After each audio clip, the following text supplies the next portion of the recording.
Hello, everyone. The Chief of Defense Staff says that tension in Southeast has greatly reduced since Simon Ekpa's arrest. So people were asking, did you arrest him? Did you ask anybody to arrest him? But anyway, let me just go in at what this is from Parallel Facts, and it says the Chief of Defense Staff, General Christopher Musa, has declared the Southeast region of Nigeria safe following the arrest of pro-Biafra agitator Simon Ekpa in Finland. People are being kidnapped. You understand? Insecurity is still high there. People are being attacked and all of that. And every time they're always claiming they're safe. I say, oh, everything is okay. They've worked out everything. Can you people just shut up, do the work? You're not to tell us it's safe. We are the ones to tell you it's safe. I don't get it.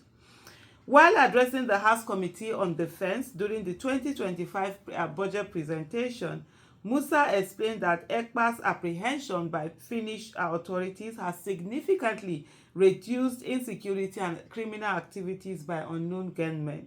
He credited the success to the combined efforts of the Nigerian troops under Operation Udoka, emphasizing that the military is steadily restoring peace and stability in the region. So I don't understand. So when you say efforts by the ADC, what effort did they put to the arrest? Since he say he's attributing it to arrest, so there wasn't any effort from him. It's that arrest that happened. Oh, anyway, they know who they tell these things to when they go to National Assembly. They know the kind of people they tell these things to. Ekpa, known for promoting violent separatist rhetoric through social media, was arrested in Finland in November 2024. Authorities confirmed he remains in prison custody as he awaits trial later this year. However, addressing the lawmakers, the Chief of Defense Staff said, with the arrest of Simon Ekpa, the tension in the Southeast has greatly reduced. Also with Operation Udoka, we are picking up most of the leadership of this group, taking them out and making sure that the place is peaceful. He also noted that the incessant sit-at-home imposed on residents of the region every Monday is gradually diminishing in some states in the Southeast. His words, the sit-at-home on Mondays is gradually diminishing. We are also working with the political leaders there because we understand, like I always say, that we need local support because without it, it's difficult. You know, the terrain is very challenging, so we need to work together. It's improving. So the thing that I would just like to ask you is that, what do you think about this? Is the tension, or has the tension in the Southeast actually reduced, or is this just this politicking that they do before? There are a lot of people who claim that the tension in the Southeast is actually man-made. And one of the things you also see is the fact that Southeast is too militarized. Of all the regions in Nigeria, it's one region that is so militarized in the sense that there's so much presence of military. Not presence in the sense of like military bases, military schools. No, I don't even know whether there's any of that there. But these military checkpoints here, checkpoint there. And the reason, it's not even a recent thing, it's always been there. One of the reasons for me why I know that is the fact that around 2010, around 28, between 28 and there, I used to do transportation business. I had trailers that used to go Lagos. My main distant route was Lagos to the north. Lagos to either Borno, Sokoto, Kano, Kaduna, Zamfara, and all of that. And most of my trailer drivers, they don't like going to the east. Anything that if we have load that will push them, they always grumble. They don't want, because they say it's checkpoint, that there are too many checkpoints, and then the soldiers will extort monies from them. Soldiers or police, so they extort money from them. So you find that it's heavily militarized, even up to today. And you see people being dehumanized in the sense that you get to a checkpoint, you're asked to come down. Either you put your hand on your head or whatever, you will now pass through it and stuff like that. And it makes things so difficult, traveling difficult. It's always been there. Yet, with all of this amount of checkpoints and this overt militarization, you don't still find peace over there. So it's really like, what's going on? Who is it?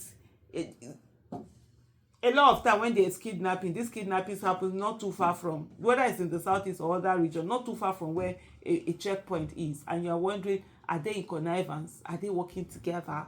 What's really, are going on. But let me look at some of the comments that people had here. Like someone said, there was never a tension in the southeast. That's is calls himself Lord of Nigeria. Another one, Uche Oji, says tension in the southeast is intentionally made possible by the state and non-state actors paid by the same state.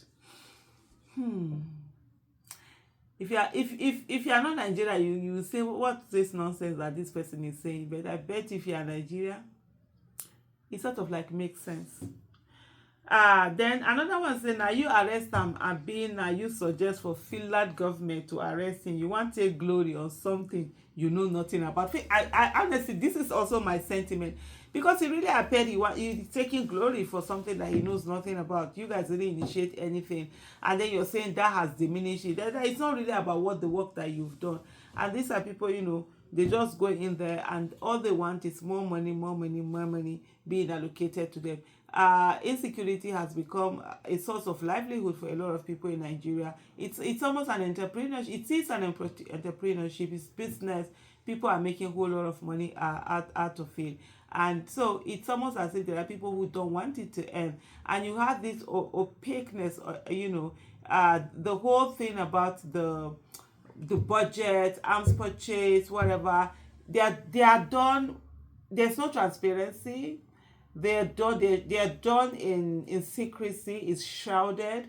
And this is usually, they will say that, oh, because it's security, they don't want anybody to know about the security strength, the military strength of Nigeria and stuff like that. But most of the time, corruption, conduit pipe. There have been a lot of allegation of, even when they're buying equipment that are bought are not new ones, but they are second-hand ones, or those that had been, they are no longer used. I think there was it last year or 2023, there was this report about helicopter that had been purchased, that had been abandoned in South Africa, and then they were also now purchased as new. So you can imagine that difference and how much, someone will be making of all of that.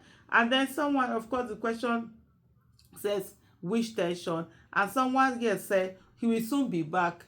You better release MK before he returns. His return will be more brutal with brimstone and volcanoes. That's what someone here with no name, with kind of voice of, we call himself voice of Whitcomb, this kind of handles. Then this one that says, Ojukunwa Jesus says, so what happened to those alleged boys working for Simon? Did you eliminate them? Did you stop their weapon supply routes? As it is, like I said, it's just, in a place where there's really no hard questions being asked, you just go and say whatever it is that you say. Even this comment that this particular CDS, Chief of Defense Staff, has made, it's enough for them to sit him down and grill him very well. But they just know they are just going to National Assembly for formalities, that nothing is really going to come out of it. Thank you for watching.